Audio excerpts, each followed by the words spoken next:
নিশ্চিত প্ৰাঞ্জল ফুকন এই মুহূৰ্তত প্ৰাগ নিউজত এখন সঁচা জিয়া বাস্তৱ ছবি লৈ আহিব খুজিছোঁ। কংক্ৰিটৰ গুৱাহাটী মহানগৰীৰ এখন জিয়া বাস্তৱ ছবি আচলতে ৰজাঘৰীয়াৰ সন্মুখলৈ আমি উলিয়াই নিবলৈ আহিছোঁ। আৰু এয়া হৈছে মালিগাঁৱৰ এটা অঞ্চল, যিটো অঞ্চলত এতিয়াও যি আভিজাত্যৰ প্ৰভাৱ, সেই প্ৰভাৱ এতিয়াও পৰা নাই। কিন্তু আভিজাত্যৰ বিপৰীতে এখন প্ৰকৃত বাস্তৱ ছবি এই মুহূৰ্তত যদি প্ৰাগ নিউজৰ দৰ্শকসকলে চায়, এয়া মই পৰিৱেশ দেখুৱাইছোঁ মালিগাঁৱৰ পৰা। এই ধৰণে এটা কুঁৱাৰ পৰা আচলতে পানী নিবলগীয়া এটা পৰিস্থিতিৰ সৃষ্টি হৈছে। অঞ্চলটোৰ প্ৰায়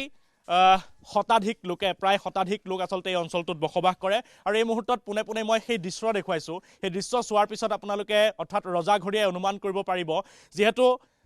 যোৱা 2টা দিন পূৰ্বেই ৰাজ্যৰ যিগৰাকী গুৱাহাটী উন্নয়ন দপ্তৰৰ মন্ত্ৰী, গুৱাহাটী উন্নয়ন বিভাগৰ মন্ত্ৰী অশোক সিংঘালে এটা কথা স্পষ্ট কৰিছিল যে প্ৰায় 2.5 বছৰ এতিয়াও লাগিব গুৱাহাটীবাসীক পানী যোগান ধৰিবৰ কাৰণে। কিন্তু সেই 2.5 বছৰৰ যি পৰিকল্পনা, সেই পৰিকল্পনাৰ মাজত কেনেধৰণে এটুপি খোৱা পানীৰ বাবে হাহাকাৰ সৃষ্টি হ'ব, কেনেধৰণে এটুপি খোৱা পানীৰ বাবে বিগত সময়ছোৱা ধৰি তেওঁলোকে অসুবিধাৰ সৃষ্টি হৈ আহিছে, এই আটাইবোৰ দৃশ্য কেৱল প্ৰাগ নিউজত আজি আমি বন্দী কৰিবলৈ আহিছোঁ। মই যদি এই মুহূৰ্তত পৰিৱেশ দেখুৱাওঁ, এই ধৰণে তেওঁলোকে কুঁৱাৰ পৰা পানী লৈ তেওঁলোকে যাবলগীয়া হয়। পাহাৰৰ ওপৰৰ এই যিটো পৰিৱেশ, সেই পৰিৱেশ মই পোনে পোনে দেখুৱাবলৈ চেষ্টা কৰিছোঁ। আৰু তেওঁলোকৰ সমস্যা, তেওঁলোকৰ কি ধৰণৰ এটা অসুবিধাৰ মাজত তেওঁলোকে আজি জীৱন কটাবলগীয়া হৈছে,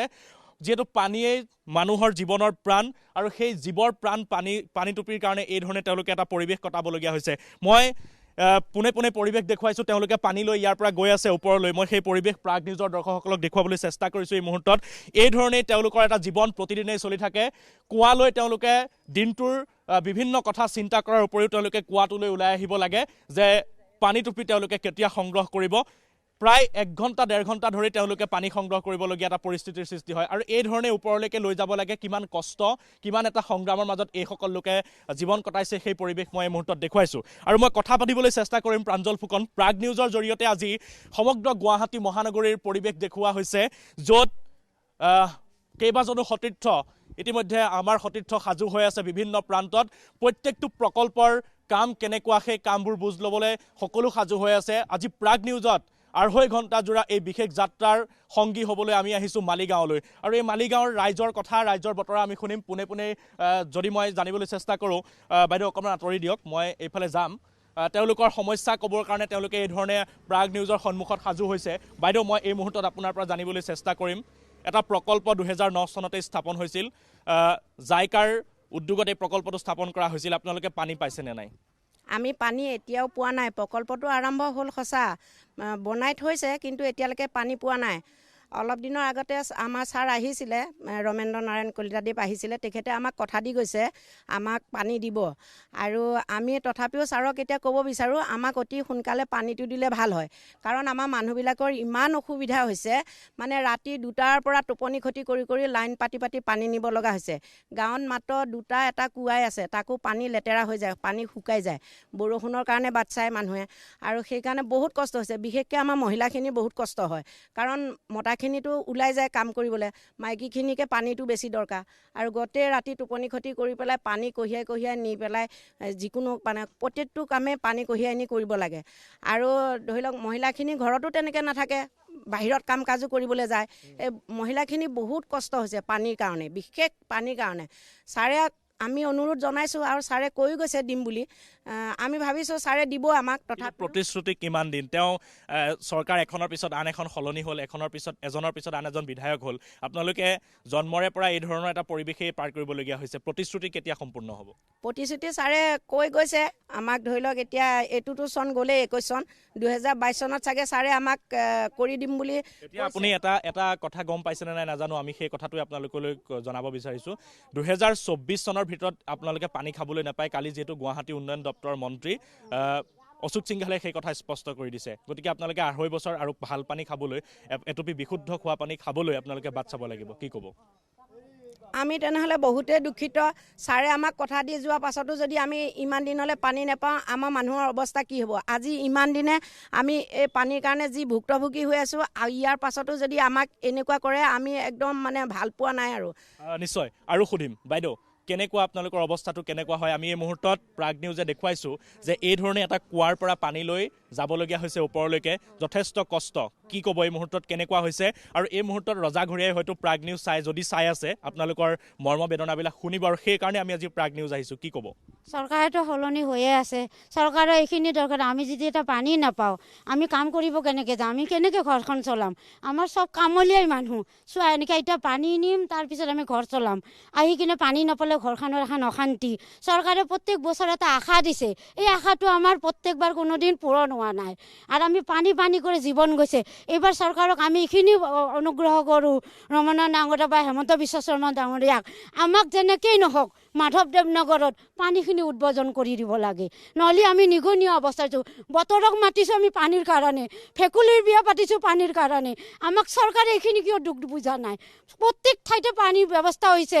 কিন্তু আমাৰ মাধৱদেৱ নগৰত বছৰ বছৰ আশা দি নিৰাশা হৈ আছে এইবাৰো তেওঁ আহি কিনে আমাক সময় দিছে সময়ৰ ভিতৰত আমাৰ পানী পামে বোলে এইবাৰ যাতে আশা কৰোঁ তেওঁলোকে যাতে আমাক এই বছৰ যেনেকেই নহওক আমাক পানী দিয়াৰ ব্যৱস্থাটো তেখেতে কৰে হেমন্ত বিশ্ব শৰ্মা ডাঙৰীয়াক ৰমনাৰায়ণ ডাঙৰীয়াক মই হাত জোৰ কৰি এই মাধৱদেৱ নগৰৰ পৰা অতিগৃহীত কৰিছোঁ আমাৰ যাতে পানীখিনি দিয়ে মা চাহ বুঢ়া আমাৰ ক'ত পানী আনিব যাব আমি কাম কৰিব পৰা নাই আমাৰ ল'ৰা ছোৱালী ভোকত থাকে আমি পানী টানিম নে কাম কৰিব যাম কওক মানুহৰ ঘৰততো টাইমত যাবই লাগিব গতিকে আমি পানী টানি কাম কেনেকৈ কৰিম সদায় আমি কামৰ জেগাত গালি খাই আছোঁ আমি এইখিনিয়ে চৰকাৰক বিচাৰিছোঁ এই বছৰ আমাৰ মাধৱদেৱ নগৰত তেখেতে পানী দিবই লাগিব তেখেতে প্ৰতিশ্ৰুতি দিছে নিশ্চিতভাৱে সেই প্ৰতিশ্ৰুতি পূৰণ কৰিব কিন্তু মই আকৌ বাৰে বাৰে উল্লেখ কৰিবলৈ মই আচলতে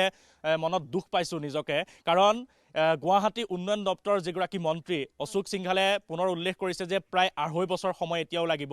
2009 চনত আৰম্ভ হৈছিল সেই প্ৰকল্পটোৰ কাম আৰু এই প্ৰকল্পটো জাইকাৰ নেতৃত্বত আৰম্ভ কৰা হৈছিল জাইকা নামৰ যিটো সংস্থা আছিল সেই সংস্থাই আৰম্ভ কৰিছিল আৰু তাৰ পিছতে 2009 চনৰ পিছত তেওঁলোকে সময়সীমা বান্ধি লৈছিল 2013 চনৰ ভিতৰত তেওঁলোকৰ কাম সম্পূৰ্ণ হ'ব আৰু গুৱাহাটী মহানগৰীৰ প্ৰায় কেইবাটাও অঞ্চললৈ তেওঁলোকে পানী যোগানৰ বাবে যিটো ব্যৱস্থা সেই ব্যৱস্থা আচলতে কাৰ্যক্ষম কৰি তুলিব পাৰিব কিন্তু সেই কাৰ্যক্ষম ব্যৱস্থা আজিও সম্পূৰ্ণ হৈ নুঠিল জাইকা প্ৰকল্পৰ কোটিটকীয়া যিটো আঁচনি সেই আঁচনি এতিয়াও প্ৰহসনত পৰিণত হ'ল এই গোটেইবোৰ কথা গোটেইবোৰ প্ৰসংগ আছে আৰু সেই যিটো জাইকাই স্থাপন কৰা প্ৰকল্প পানী যোগান আঁচনিটো কেনে আছে আমি সেয়াও দেখুৱাম প্ৰাগ নিউজৰ দৰ্শকসকলক কিন্তু প্ৰথমে আমি গ্ৰাউণ্ড জিৰ' ৰিপৰ্ট দেখুৱাব খুজিছোঁ যে এই স্থানৰ লোকসকলৰ মালিগাঁৱৰ এই মাধৱদেৱ অঞ্চলৰ লোকসকলৰ কেনেধৰণৰ পৰিৱেশৰ সৃষ্টি হৈছে কেনেধৰণৰ এটা অসুবিধাৰ মাজত কটাবলগীয়া হৈছে সেয়া আপোনালোকে ছবিখন চোৱাৰ পিছতে অনুমান কৰিব পাৰিছে কাৰণ এটুপিক খোৱা পানীৰ বাবে যদি হাহাকাৰ কৰিবলগীয়া হৈছে ইয়াৰ শৈক্ষিক যাত্ৰা ইয়াৰ সাংস্কৃতিক যাত্ৰা কেনেকুৱা হ'ব সেই কথা আপুনি সহজে অনুমান কৰি ল'ব পাৰিছে আৰু লোক আছে মই কথা পাতিবলৈ চেষ্টা কৰিম সতীৰ্থ বিশ্ব যদি আৰু কিছু পিছলৈ যায় মই বাইদেউ আপোনাৰ পৰা জানিব বিচাৰিম কি ক'ব আপোনালোকৰ অৱস্থাটো কেনেকুৱা হৈ আছে আমাৰ ৰাস্তাটো ভাল লাগে আমাৰ এই পানী নিবই নোৱাৰোঁ এই বৰষুণ পানী হেৰি বোকা হয় পানী হয় পানীৰ সমস্যা কেনেকুৱা বাইদেউ পানীৰ সমস্যা বুলি ক'লে পোনপ্ৰথমে মই প্ৰাগ নিউজক ধন্যবাদ জনাইছোঁ আমাৰ এই সমস্যা চৰকাৰৰ আগত দাঙি ধৰাৰ বাবে আমি আপোনালোকক অশেষ ধন্যবাদ জ্ঞাপন কৰিছোঁ লগতে পানীৰ সমস্যা আপোনালোকে দেখিছে এটুপি পানীৰ বাবে আমি কিমান হাহাকাৰ কৰিব লাগে এবাল্টি পানীৰ বাবে আমি ঘণ্টা ঘণ্টা ধৰি ৰখি থাকিব লাগে গতিকে এটা কুঁৱাৰ পৰা শতাধিক মানুহ চলাটো বহুত টান কথা আমাৰ এটাই ৰাজহুৱা কুঁৱা এটা ৰাজহুৱাৰ পৰা আমি এইখিনি অঞ্চলত যিমান মানুহ আছোঁ এটা কুঁৱাৰ পৰা চলিব লাগে গতিকে এটা কুঁৱাৰ পৰা যদি আমি শতাধিক মানুহ পানী নিব আহোঁ তেতিয়াহ'লে আমি লাইন পাতি ৰখি থাকিব লাগে আৰু লাইন পাতি ৰখি আমি 1 ঘণ্টা ৰখি যদি দুবাল্টিকে পানী পাওঁ দুবাল্টি পানীৰে এখন ঘৰ চলাটো অসম্ভৱ কথা যিহেতু আমাৰ পানীয়ে হৈছে প্ৰাণ চৰকাৰেও জানে যে মানুহৰ পানীয়ে হৈছে প্ৰাণীৰ প্ৰাণ গতিকে চৰকাৰক অনুৰোধ জনাওঁ লগতে আমাৰ পশ্চিম গুৱাহাটী সমষ্টিৰ ৰমেন্দ্ৰনাৰায়ণ কলিতা ডাঙৰীয়া দেৱক আমি অনুৰোধ জনাইছোঁ যাতে তেওঁ আমাক পানীৰ যোগানখিনি সোনকালে কৰি দিয়ে গতিকে চৰকাৰ বিজেপি চৰকাৰক আমি আহ্বান জনাইছোঁ যাতে আমাৰ পানীৰ সমস্যাটো অতি সোনকালে দূৰ কৰি দিয়ে সকলোৰে আশা সেই একেটাই যে পানীৰ সমস্যা সমাধান কৰিব লাগে জন্মৰে পৰা তেওঁলোকে সমস্যা খোৱা পানী টুপিৰ বাবে সমস্যা আচলতে আতুৰ হ'বলগীয়া হয় আপুনি ভাবক আভিজাত্যৰ গুৱাহাটী মহানগৰী এইখন আৰু এই গুৱাহাটী মহানগৰীতে এতিয়া এখন গাঁৱে নহয় আজি সমগ্ৰ গুৱাহাটী মহানগৰী খোৱা পানীৰ সমস্যাক লৈ প্ৰাগ নিউজ সাজু হৈছে প্ৰায় 2.5 ঘণ্টা জোৰা এটা যাত্ৰাত আৰু এই যাত্ৰাৰ সংগী হ'বলৈ আমি মালিগাঁৱলৈ যিহেতু আহিছোঁ আৰু মই এই প্ৰকল্পটোৰ বিষয়ে যদি আমি যিটো তালিকা এই তালিকা এই মুহূৰ্তত মোৰ হাতত আছে মই এই তালিকাখনৰ কথা যদি এই মুহূৰ্তত উল্লেখ কৰোঁ যে 2009 চনতেই জাইকাই 1636 কোটি 80 লাখ টকা ব্যয় সাপেক্ষে জাইকা এটা প্ৰকল্প আচলতে গুৱাহাটী মহানগৰবাসীক বিশুদ্ধ খোৱা পানী খুৱাবৰ কাৰণে এটা প্ৰকল্প হাতত লৈছিল কিন্তু সেই প্ৰকল্প আজি প্ৰহসনত পৰিণত হৈছে প্ৰকল্প সম্পূৰ্ণ হৈ উঠা নাই সমান্তৰালভাৱে 20 কোটি 90 লাখ টকা ব্যয় সাপেক্ষে আচলতে JNNURM নামৰ যিটো সংস্থা সেই সংস্থাটোক নেতৃত্বত এটা প্ৰকল্প স্থাপন কৰা হৈছিল সেই প্ৰকল্পটোৰ নাম আছিল দক্ষিণ পশ্চিম পানী যোগান আঁচনি যিটো পানী যোগান আঁচনিৰ জৰিয়তে গুৱাহাটী মহানগৰীৰ আটাইকেইটা পানী যোগান আঁচনিৰ ভিতৰত অন্যতম আছিল আৰু সি অধিক বহনক্ষম আছিল আৰু তেওঁলোকৰ লক্ষ্য আছিল সেই পানী যোগান আঁচনিটোৰ কামাখ্যা মালিগাঁও আদাবাৰী জালুকবাৰী কালাপাহাৰ ধীৰেণ পাহাৰ আৰু আজাৰালৈকে পানী যোগান ধৰাৰ যিটো তেওঁলোকৰ লক্ষ্য আছিল সেই লক্ষ্য আজি বিফল হৈছে কাৰণ সেই মালিগাঁৱৰ দাঁতি কাষৰীয়া মালিগাঁৱৰ নাতিদূৰত লাগি থকা অঞ্চলকেইটাতে আজি পানী তেওঁলোকে দিব পৰা নাই আৰু 2013 চনত প্ৰায় তেওঁলোকৰ কাম সম্পূৰ্ণ কৰাৰ যিটো প্ৰতিশ্ৰুতি আছিল সেই প্ৰতিশ্ৰুতি আজি বিফল হ'ল 2013 চনত আপুনি ভাবক এটা দশক পাৰ হৈ গ'ল কিন্তু আজিও এইসকল লোকে পানী খোৱাৰ যিটো সুবিধা সেই সুবিধা লাভ নকৰিলে আৰু যদি কোনো লোক আছে মই কথা পাতিবলৈ চেষ্টা কৰিম কোনে ক'ব আৰু যদি কোনো লোক আছে মই কথা পাতিবলৈ চেষ্টা কৰিম বাইদেউ মই আপোনাৰ ওচৰলৈকে আহিছোঁ আপোনালোকৰ এটা বৃহৎ সমস্যা মই কৈছোঁ শৈক্ষিক সাংস্কৃতিক যাত্ৰাৰ ওপৰত প্ৰথম খোৱা পানী টুপিয়ে মানুহৰ জীৱনৰ প্ৰথম আচলতে ঔষধ বুলি ক'ব লাগিব গতিকে পানী টুপি খাবৰ কাৰণে আপোনালোকে এটা আমি দেখিছোঁ এই মুহূৰ্তত লেতেৰা পানী আপোনালোকে ইয়াৰ পৰা পৰিশোধিত কৰিবলগীয়া হৈছে কি ক'ব প্ৰথমতে প্ৰাগজ্যোতি চেনেলক ধন্যবাদ জনাইছোঁ আপোনালোকে আহিকেনে যে আমাৰ সমস্যাবিলাক অলপ লৈ আছে যে কি অৱস্থা আমাৰ দেখিছে আমাৰ পানীৰ কিমান সমস্যা যে আমাৰ পানী ইমান কৰাই কেনে ইয়াৰ পৰা ল'ব লাগে কিমান দূৰলৈ মানে ৰাস্তাও ইমান ঠিক নাই আমাৰ তথাপিও মানুহবিলাকে এই পানী আমি এনেকৈ লেতেৰা পানী যে দেখি চাই আছে সেয়াই খাই আছোঁ তো আমি চৰকাৰক জনাই আছোঁ যে আমাৰ এই প্ৰকল্পটো যে ৰাস্তাটো যে পানীৰ কাৰণে যে যোগান ধৰিছে আমাক যেন সোনকালে এইটো কৰি দিয়ে নিশ্চিতভাৱে সকলোৱে আচলতে পানী পাবৰ কাৰণে তেওঁলোকে আতুৰ হৈ আছে কিন্তু তেওঁলোকৰ সমস্যা আজিও সমাধান হোৱা নাই মই ওপৰ ভাগলৈ যাম বিশ্ব যদি কেমেৰা আনটো ফালে বিশ্বই ঘূৰাই মই ওপৰ ভাগলৈ দৃশ্য দেখুৱাম এই মুহূৰ্তত ওপৰত এটা কুঁৱা আছে সেই কুঁৱাটোৰ পৰা আচলতে পানী নিবলগীয়া হয় এই ধৰণে এগৰাকী মহিলা আহি আছে পানী লৈ আহি আছে দুটা কুঁৱা মাত্ৰ অঞ্চলটোত প্ৰায় শতাধিক লোক আছে তেওঁলোকে এই ধৰণে তেওঁলোকৰ জীৱন পাৰ কৰিবলগীয়া হৈছে মই ভিতৰ আৰু যদি মই ওপৰ ফাললৈ যাব বিচাৰোঁ কংক্ৰিটৰ গুৱাহাটী মহানগৰীত এটুপি খোৱা পানীৰ বাবে হাহাকাৰ কৰিবলগীয়া এই পৰিস্থিতিটোৱে কি বুজাইছে যে আভিজাত্য চহৰ ৰাজধানী চহৰ গুৱাহাটীৰ পৰাই আচলতে নিয়ন্ত্ৰণ হয় সমগ্ৰ ৰাজ্যৰ যিটো ৰাজনৈতিক ব্যৱস্থা সমগ্ৰ ৰাজ্যৰ যিটো পৰিকাঠামো আচলতে নিৰ্মাণ হয় সেইখন খুদ গুৱাহাটী মহানগৰীতে আজি জীৱন যাত্ৰা অচল হৈছে এটুপি খোৱা পানীৰ বাবে তেওঁলোকে কৰিবলগীয়া হৈছে হাহাকাৰ এই গোটেই পৰিৱেশটো আজি দেখুৱাবৰ কাৰণে প্ৰাগ নিউজ আহিছে ৰাইজৰ কাষলৈ ৰাইজৰ কাষত আজি প্ৰাগ নিউজ থাকিব আৰু এই মুহূৰ্তত সমগ্ৰ পৰিৱেশটো যদি আমি প্ৰাগ নিউজত বন্দী কৰিব পাৰোঁ আমি দেখুৱাৰ চেষ্টা কৰিছোঁ ইয়াৰ ওপৰ ভাগলৈ মই যাবলৈ চেষ্টা কৰিম তাতে এটা কুঁৱা আছে যিটো কুঁৱাৰ পৰা প্ৰায় 30ৰ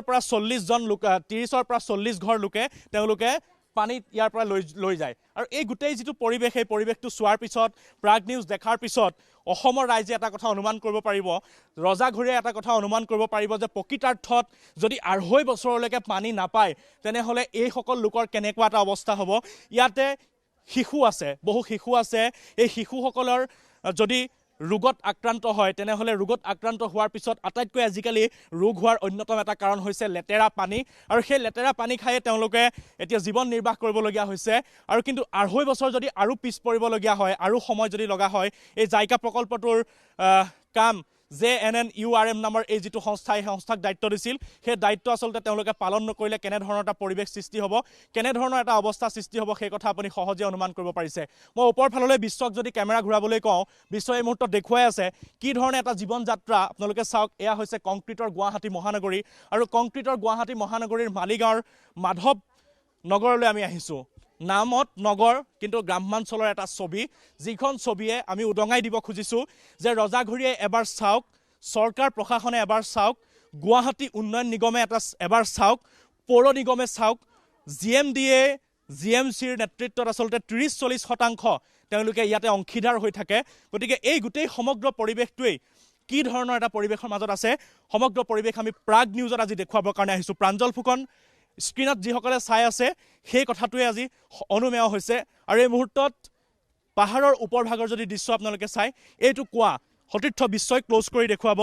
এই কুঁৱাটোতেই পানী নিবলৈ আহে আৰু ইয়াৰ পৰাই পানী লৈ তেওঁলোকে যথেষ্ট এটা কঠোৰ সংগ্ৰাম কৰিবলগীয়া হয় কিন্তু পাহাৰলৈ পাইপলাইন কেতিয়া হ'ব সেই আশাতেই তেওঁলোকে এতিয়া বন্দী হৈ আছে গতিকে এই গোটেইবোৰ কথা এই গোটেইবোৰ বতৰা আজি আমি প্ৰাগ নিউজে পোহৰলৈ অনাৰ চেষ্টা কৰিছোঁ জাইকা প্ৰকল্পৰ যিটো কাম 2009 চনত আৰম্ভ কৰা জাইকা প্ৰকল্পৰ কাম কিন্তু তেওঁলোকে আজিও সম্পূৰ্ণ কৰি নুতুলিলে আৰু 2.5 বছৰ লগাৰ কথা কৈছে কিন্তু জাইকা প্ৰকল্পৰ সৈতে আমি কথা পতাৰ চেষ্টা কৰিলে তেওঁলোকে সেই প্ৰকল্পৰ বিষয়ৰ পৰা তেওঁলোকে আঁতৰি থাকিবলৈ চেষ্টা কৰে এই ধৰণে তেওঁলোকৰ এটা জীৱন যাত্ৰা আৰু এই জীৱন যাত্ৰাৰে তেওঁলোকে প্ৰতিদিনে পাৰ কৰিবলগীয়া হৈছে এই ধৰণৰ এটা পৰিৱেশৰ মাজত তেওঁলোকৰ জীৱন অতিবাহিত কৰিবলগীয়া হৈছে পাহাৰৰ ওপৰলৈ আহিছোঁ কিছু বাগৰি পৰিছোঁ কিন্তু এই যিটো লোকসকলৰ মৰ্ম ব্যৱস্থা মৰ্ম বেদনা বুলি ক'ব লাগিব তেওঁলোকৰ কেনেধৰণৰ হৈছে এই আটাইবোৰ কথা আচলতে আমি প্ৰাগ নিউজে দেখুৱাবলৈ চেষ্টা কৰিছোঁ এই ছবিখনৰ জৰিয়তে তেওঁলোকৰ মনৰ বতৰাবিলাক আমি লৈ যাব খুজিছোঁ ৰজাঘৰীয়ালৈ গতিকে আমি ইয়াৰ পৰা পুনৰ যাম জাইকাই যিটো প্ৰকল্প স্থাপন কৰিছিল দক্ষিণ পশ্চিম যিটো পানী যোগান প্ৰকল্প এই পানী যোগান প্ৰকল্পটো আজি তাৰিখত কেনেকুৱা হৈ আছে কিমান কাৰ্যক্ষম হৈ আছে